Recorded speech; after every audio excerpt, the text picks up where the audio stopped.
మా దీర్ఘకాలిక సమస్యలను ప్రభుత్వం తక్షణమే స్పందించాలని సమైక్య అపార్ట్మెంట్ వాసులు డిమాండ్ చేశారు. మాకు రోడ్ని రాకుండా అడ్డుకుంటున్న ఆక్రమణదారులపై కఠిన చర్యలు తీసుకోవాలని కోరుతూ 71వ వార్డు కాకిరెడ్డి మెట్ట తోకాడలో ఉన్న సమైక్య అపార్ట్మెంట్ వాసులు నిరసన చేపట్టారు. ఈ సందర్భంగా వారు మాట్లాడుతూ మా కాలనీకి సీసీ రోడ్ని స్థానిక ఎమ్మెల్యే పల్లా శ్రీనివాసరావు 5 నెలల ముందు శంకుస్థాపన చేశారని, రోడ్డు వేస్తుంటే కొంతమంది ఆక్రమణదారులు రోడ్డుని రాకుండా అడ్డుకుంటున్నారని అన్నారు.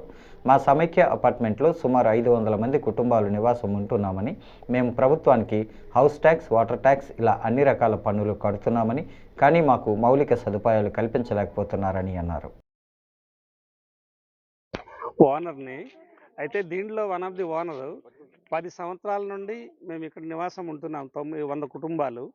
అయితే ఇంతవరకు ఇప్పుడు వచ్చినటువంటి మిగతా పక్కన కూడా వచ్చినటువంటి దగ్గరికి మొత్తంగా కలుపుకుంటే 400 కుటుంబాలు ఉన్నాయి. ఇప్పుడు పక్కన ఇందాక మీరు రెడ్డి గారు మాట్లాడినట్టు మా కొలీగ్ అంటే పక్కన ఉంటున్నా ఇప్పుడు 8 రోజుల పాటు మేము జీవీఎంసీలో చాలా సందర్భాల్లో వాటర్ రావడానికి కానీ, లేకపోతే ఈ కరెంటు తీసుకురావడానికి కానీ వాళ్ళతో గొడవపడి మేము కొట్టుకుంటున్నాం. చివరికి ఆయన ఎమ్మెల్యే గారి ఇంటికి 5-6 సార్లు వెళ్ళాం. ఇది వరకు ఆయన ఎమ్మెల్యేగా ఉండేటప్పుడు కూడా ఆయన ఇంటింటి తెలుగుదేశం అని చెప్పినప్పుడు ఆయన ఇక్కడికి వచ్చి మీటింగ్ పెట్టి వెళ్ళారు. ఇందులో గోవిందరెడ్డి గారు కూడా కార్పొరేటర్గా ఉన్నారు, ఇప్పుడు కూడా ప్రజెంట్ ఉన్నారు. ఆయన కూడా ఆయన తీసుకొచ్చి ఇక్కడ మీటింగ్ పెట్టారు, మా సమస్యలు చెప్పాం. రాజాని రామారావు గారు ఎన్నికైన తర్వాత ఇప్పుడు 4వ సంవత్సరం 4.5 సంవత్సరాలు దాటిపోతుంది. మొట్టమొదటిసారిగా పిలిచి ఆయనకి ఇక్కడ మేము సన్మానం చేశాం. కానీ ఆయన దృష్టిలో సమస్యలు తీసుకెళ్ళాం. మెయిన్ కమిషనర్ ఇప్పుడు ఇంతకు ముందు ఉన్నటువంటి 3 కమిషనర్లు మారారు.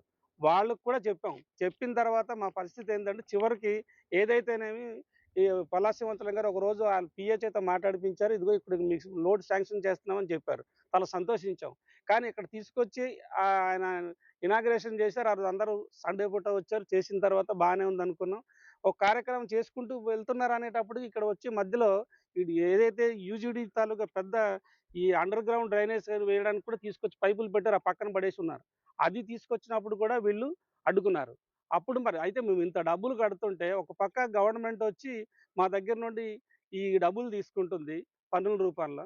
కానీ ఇక్కడికి వచ్చి ఏదైతే మాకు కావాల్సినటువంటి సౌకర్యాలు ఉన్నాయో దాన్ని చేయడానికి వాళ్ళు ముందుకొస్తుంటే, గవర్నమెంట్ ముందుకొస్తుంటే ఒక వ్యక్తి, ఇద్దరో ముగ్గురో వచ్చి దీన్ని ఆపుతున్నారు. అపార్ట్మెంట్ నుంచి వచ్చామండి, అందరు మహిళలు రోడ్డు మీదకి వచ్చాము. ఎందుకంటే మాకు రోడ్డు లేదండి మా అపార్ట్మెంట్కి. జీవీఎంసీ వాళ్ళకి అన్ని పనులు కడుతున్నాం. కరెంటు బిల్లు, వాటర్ బిల్లు, ఇంటికి ట్యాక్స్ లక్షలు వస్తుంది, గవర్నమెంట్కి చేరుతుంది. కానీ మాకు కనీసమైన రోడ్డు లేదు, వాటర్ లేదు, కాలువలు లేవు, ఏమీ లేవు. ఎమ్మెల్యే గారికి అభ్యర్థన చేస్తున్నాము. మేము ఇంతకు ముందు కూడా రోడ్డు కోసం పోరాడాము, కానీ ఇప్పటి వరకు ఒక గమ్యాల సిమెంట్ కూడా వేయలేదు. పక్క వరకే రోడ్డు వేసి ఎందుకు ఆపారు? ఇక్కడ వరకు మాకు ఏమైనా అడ్డంకులు వస్తున్నాయా? ఏమైనా శక్తులు ఉన్నాయా? ఇక్కడ ఏమైనా ఎమ్మెల్యే గారికి ఇబ్బంది పెట్టే శక్తులు ఏమైనా ఇక్కడ ఉన్నాయా?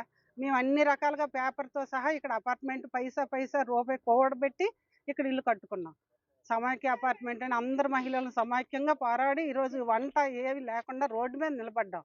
ఒక రోడ్డు లేదు, ఇంటికి రావడానికి వాటర్ వచ్చేస్తుంది, వర్షం పడితే మాకు ఎలా ఏవి తెలుస్తారు ఎమ్మెల్యే గారు? ఇంకేమైనా సార్, నా పేరు ఉమామహేశ్వర రెడ్డి అండి. ఇక్కడ మేము స్థానికులమే. ఇది మనకి తోకాడ గ్రామానికి సంబంధించిందండి ఇది ఇక్కడ.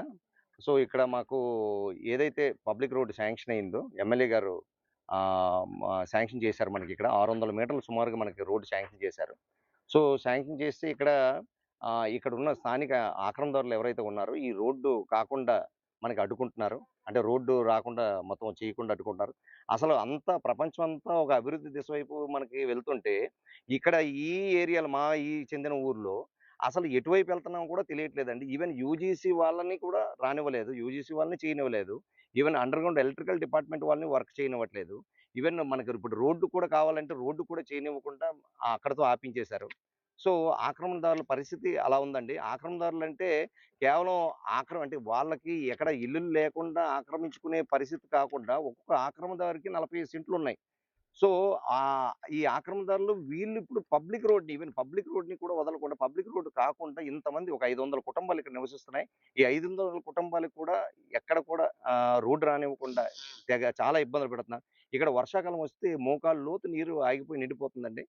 ఇంత జరుగుతున్నా కూడా అసలు ఎటు వెళ్తున్నామో మనకు తెలియట్లేదు. ప్రభుత్వం ఏ విధంగా వర్క్ అవుతుందో తెలియట్లేదు. ఎమ్మెల్యే గారు ఎన్నో సార్లు సపోర్ట్ చేసినా ఇటువైపు మాత్రం మనకి రోడ్డు కాకుండా ఈ ఆక్రమణదారులు ఏదో ఒక విధంగా చేసి దీన్ని అడ్డుకుంటున్నారు.